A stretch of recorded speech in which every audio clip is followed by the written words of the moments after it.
जिंदगी के कमरों में अंधेरे लगाता है चक्कर कोई एक लगातार। आवाज पैरों की देती है सुनाई बार बार बार बार। वह नहीं दिखता नहीं ही दिखता किंतु आ रहा घूम। तिलस्मी खोह में गिरफ्तार कोई एक भीत पार आती हुई पास से गहन रहस्यमय अंधकार ध्वनि सा अस्तित्व जनाता, अस्तित्व अपने होने का एहसास कराता। एक आदमी जो अपने स्वप्न में है और अपने वास्तविक रूप को देखने के चक्कर में व्याकुल है, उसी को कभी आगे करते हुए बढ़ते हैं। अस्तित्व जनाता अनिवार्य कोई एक, और मेरे हृदय की धक धक पूछती है वह कौन।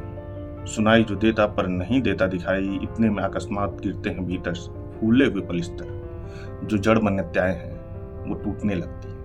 स्वप्न में वो अपने खुद को नहीं पहचान पाते कि जो चरित्र सामने आना चाह रहा है वो उनका अंतश्चत मन है, यानी जो उनकी वास्तविकता है वो उन्हें जता रही है।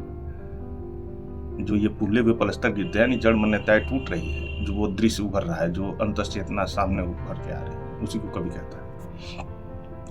फूले हुए पलिस्तर खिरती है चूने भरी रीत, यानी विकृतियों का प्रभाव। खिसकती है पपड़िया इस तरह, यानी बुराइयां भी हटती हैं। खुद ब खुद कोई बड़ा चेहरा बन जाता है। स्वमाय पे मुख बन जाता है दीवार पर नुकीली नाक और भव्य ललाट।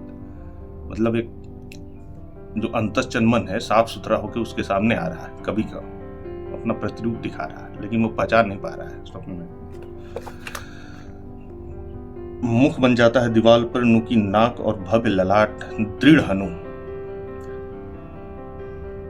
कोई अनजानी अनपहचानी आकृति, कौन वह दिखाई जो देता पर नहीं जाना जाता, कौन मनू। बाहर शहर पहाड़ी के उस पार, तालाब अंधेरा सबूर, निस्तब्ध जल पर भीतर से उभरती है सहसा सलील की तम श्याम शीशे में कोई श्वेत आकृति, उज्ज्वल चेतना।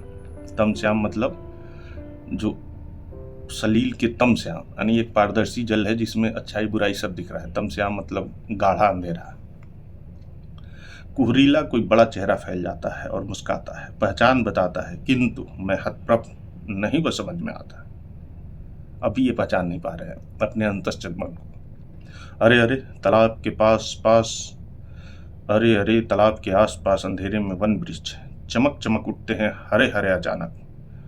वृक्षों के शीश पर नाच उठती हैं बिजलियां। यहाँ पे बिजलियां अनेक मत है, यानी कि यहाँ पे प्रवृत्ति के रूप में दिखा रहे हैं कि वो जो चेतना जग रही है उसके ऊपर अनेक मत दिख रहे हैं। सखाएं डालियां झूम झपट कर, यानी अनेक मत हैं जो स्वार्थ हैं, सब झूम झपट कर चीख एक दूसरे से पटकती हैं सिर की अकस्मात। वृक्षों के अंधेरे में छिपी हुई किसी एक तिलस्मी खो का शिला द्वार, यानी अब यहाँ से जड़ मान्यताएं खुलने लगती है, साफ दिखने लगती है। खुलता है धड़ से, घुसती है लाल लाल मसाल अजीब सी अंतराल विवर के तम में। अंतराल विवर मतलब गुफा होता है, यानी कि लंबा गलियारा अंधेरे से भरा। लाल लाल कुहरा, कुहरे में सामने रक्तलोक स्नात पुरुष एक रहस्य सच्चात। रक्तलोक स्नात मतलब खून से सना हुआ एक व्यक्ति, यानी क्रांति का वो चेहरा अंतश्चेत मन जो उभर रहा है। तेजु प्रभाव में उसका ललाट देख मेरे अंग अंग में अजीब एक थरथर गौरवपूर्ण दीप्त त्रिक सौम्य मुख संभावित स्नेह सप्रिय रूप देखकर विलक्षण संख्या भव्य अजानुभूज देखते ही सच्चात गहन एक संदेह। वह रहस्यमय व्यक्ति अब तक न पाई गई मेरी व्यक्ति है। पूर्ण अवस्था वह निज संभावनाओं निहित प्रभाव प्रतिभाव की मेरी परिपूर्ण का आविर्भाव। हृदय में रिस रहे ज्ञान का तनाव वह आत्मा का प्रतिमा।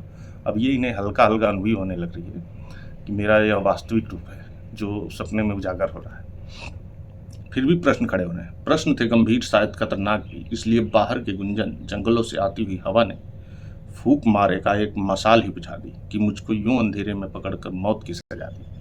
जब सब कुछ उजागर हो रहा था, समझ बन रही थी अपनी वास्तविकता की, तो फिर वही विकृतियां अंधेरा कायम कर देती हैं, जैसे अक्सर समाज में हो जाता है। किसी काले डैश की घनी काली पट्टी ही आंखें पै बद गई। किसी खड़ी पाई की सूली पर मैं टांग दिया गया। किसी शून्य बिंदु के अंधियारे खड्डे में गिरा दिया गया मैं अचेतन स्थिति में। यह पहला भाग है अंधेरे में कविता की। आगे भी मैं धीरे धीरे सभी पढ़ जाऊंगा।